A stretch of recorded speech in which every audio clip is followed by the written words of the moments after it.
கேலோ என்றால் இந்திய விளையாட்டு. அது தமிழர் இந்திய விளையாட்டு வீரர்கள் விளையாட்டு அணியை தேர்ந்தெடுக்கிறது அப்படின்னு கூட போட்டுக்கலாம். உண்மையிலே தமிழ் விரும்புகிறோம்.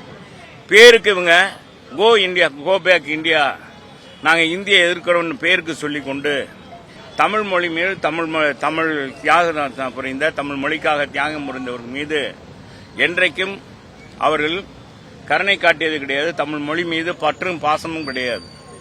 தமிழ் மொழி மீது பற்றும் பாசமும் உண்டவர் புரட்சித் தலைவர் எம்ஜிஆர், புரட்சித் தலைவர் அம்மா, இதே புரட்சித் தலைவர் அம்மா அவர்கள்.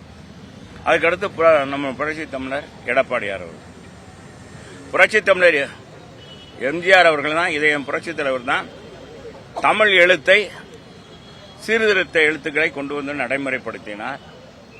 தந்தை பெரியாருடைய புகழ் தமிழ்நாடு முழுவதும் அவருக்கு நூற்றாண்டு விழாவை நடத்தி நூற்றாண்டு வளைவுகளை நடத்தி கட்டி பெருமைப்படுத்தினார். தமிழ் மொழி மகாநாடு நடத்தினார், மதுரையில் நடத்தினார். உலக தமிழ் சங்கத்தை 5வது உலக தமிழ் சங்கம் மாநாட்டை நடத்த 8வது உலக தமிழ் சங்கத்தை தமிழ் மாநாட்டை நம் அருமை அம்மா தஞ்சாவூரில் மிகப்பெரிய எழுச்சி மிக மாநாடாக நடத்தினார்கள். திமுகவிலிருந்து இது முழுக்க முழுக்க உலக தமிழ் சங்கத்துடைய அனுமதி பெற்று இந்த மாநாடெல்லாம் நடத்தப்பட்டது. தமிழ் மொழிக்காக பேர் சேர்க்க வேண்டும் என்றது. அதுல பாட்டே போட்டுருக்காங்க. இவங்க தமிழ் என்ன காவாலா காவாலா பாட்டு என்ன பாருங்க.